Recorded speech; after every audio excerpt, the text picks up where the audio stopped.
Hi everyone. I hope that you have already viewed Philip Zimbardo's Power of the Situation. I made a link for you for this week, and I think if you watch it first before you watch my lecture, it might make more sense to you. So hopefully you've done that. If not, maybe you can do that before you continue to watch. So we're going to be talking about social attribution or explaining behavior. Or explaining events. And attribution theory is kind of an umbrella term that we use to describe the different ways in which people assign cause to events around them and the effects of those causal assessments. In other words, attribution theory is about how we explain why people do what they do. Or it answers the question, what causes behavior? The cause of a behavior is usually associated with either the personality or character of the person responsible for the behavior, or it can be attributed to the situation. So it's about where the responsibility lies within the individual or in the context of what's happening, the situation.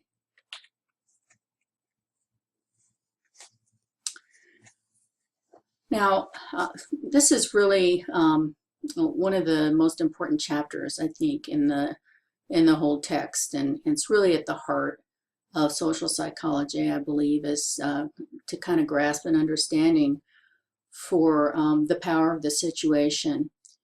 And so we're talking about the importance of these causal attributions.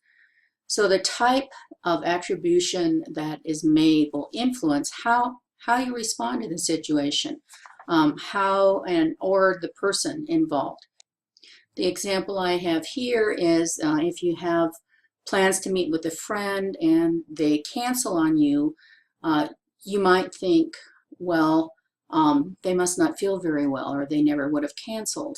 Or you might think, well, they don't like me anymore, so they don't want to meet with me. What's going on? Or are they mad at me?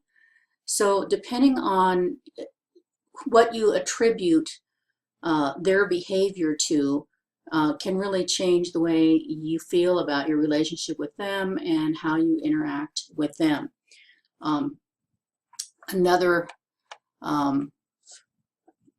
common thing that I experience, and probably you experience too if you drive a lot, is that when drivers are making ridiculous decisions on the road, if you attribute their behavior to them being, a really poor driver or worse, then you're likely actually to feel more angry and upset yourself.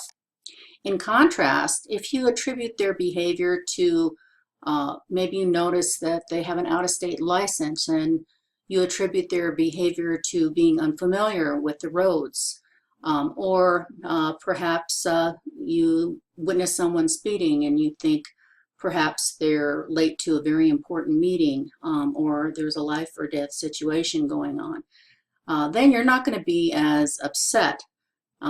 You're going to be more understanding in that situation. Now, there are kind of three different dimensions that are involved with explanatory style. So explanatory style is about your personal style. Each of us has more or less a personal style of attribution. It can be changed, definitely, but this kind of looks at what those dimensions are. The first one is an internal-external attribution style. The second one is stable, unstable, and the third is global, specific. And we'll look at each of these in turn.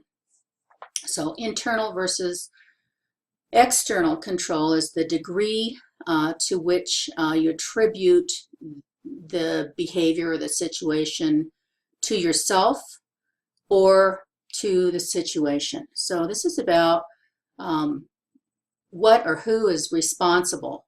Is it, do I have responsibility for my own bad behavior, or was it the situation? Stable versus unstable dimension is the degree that the cause is seen as fixed or something that is temporary. Is it fixed or is it temporary? So in other words, can I change it? Or is this a temporary situation that with time it will pass, it'll go away? Or can I not do anything about it, and will it always remain the same? And then the third dimension is global versus specific, and this is the degree that it is seen as affecting other domains in your life, or whether or not it's restricted to a specific domain. So in other words, my perception could be that I'm disorganized in putting this lecture together. I've been disorganized in doing that. But that in most cases, I'm not disorganized. And that would be more of a specific causal attribution. But I can also perceive that I'm unorganized in every aspect of my life, and it affects every relationship that I have in every endeavor, and that would be a more global explanatory style. Studies have shown that people that are habitually pessimistic tend to have an internal, stable, global style of attribution. So in other words, the internal part would reflect an attitude of self-blame, it's my fault, of the event being fixed, so I'm never going to be able to accomplish whatever I need to do, and really global. I am no good at anything. And on the flip side of this, more optimistic attributional style tends to be external. In other words, taking into consideration the situation that caused the negative event. And unstable, in other words, there's some flexibility in figuring out what the cause was. And instead of global, it's more of a specific attribution. So you can pinpoint what exactly caused the negative event, and not generalize it to that affecting every single thing that you would do. So this explanatory style, is pessimistic attribution style, is associated with lower grades and poor physical health. This table shows the results of a study that was done by Peterson, Seligman, and Valiant in 1988. And what they looked at was the relationship between explanatory style of young adults and their health later in life. So it was a longitudinal study where they followed them over the course of several years. They first looked at them between 1942 and 1944 when they were graduating from Harvard, and then they had them, they followed their medical reports throughout the years, and correlated how they fell out in their explanatory style, correlated that with their health to see if it made any difference. So the question was, does a pessimistic attitude result in less ability to fight disease or resist disease? And kind of the flip side of that question would be, well, if you're an optimist, does that help you to resist and overcome various illnesses? So these are the results, and you can see at age 30 there isn't, at age 30 through 40 there isn't that much. 40 we begin to see an increase in correlation, but definitely see a very significant increase after 40. So that it showed that there definitely is a relationship between explanatory style and people's health later in life.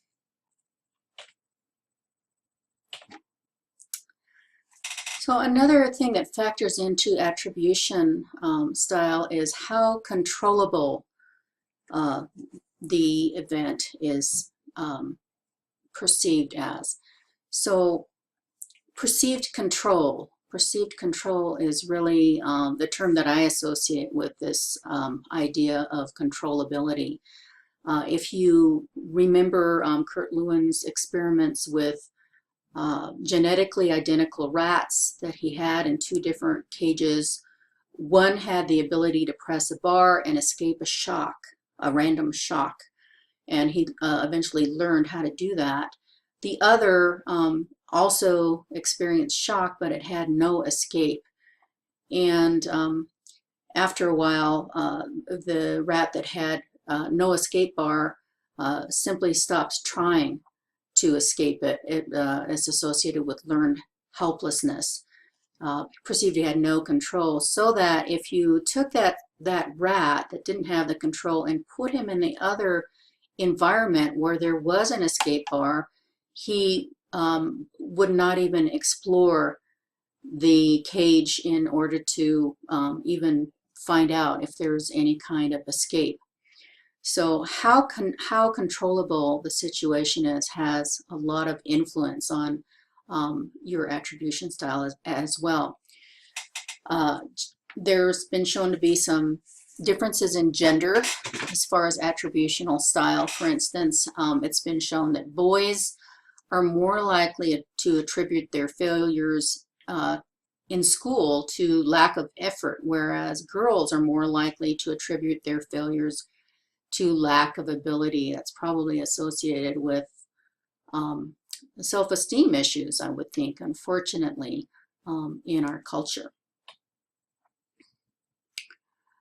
And Kurt Lewin, just a reminder, was really the first person that really pointed out the importance of the situation, and that it's not just the situation, but it's always a function of both the person themselves and the situation.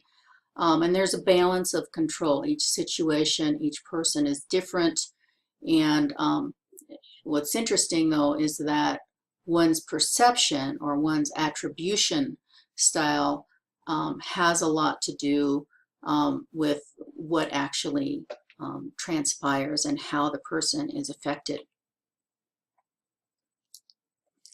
So many of our attributions are riddled with errors and biases, and we're going to talk about some of them. The first one is a self-serving attributional bias, and this is kind of the flip side of that fundamental attribution error, if you remember that. So even though we tend to blame other people for their behavior, when we're explaining our own bad behavior or behavior that isn't up to snuff, we tend to look at the circumstances or the situation that led to them.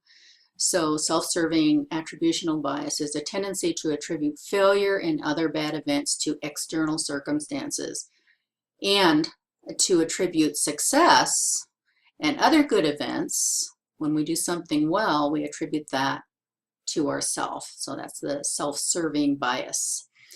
And an example here is athletes might attribute their losses to bad calls, bad referees, but when they're victorious, they attribute it to hard work. Another example is that if a student did poorly on an exam, they might attribute their failure, instead of attributing it to the fact that they didn't study, they might say, well, the questions were ambiguous, or the professor just has it in for me. Also, and what if they take the exam and they do really well? They can attribute their success to the hard work that they did in studying. We'll stop here for now, and we'll pick up on talking a little bit more about self-serving attributions next time.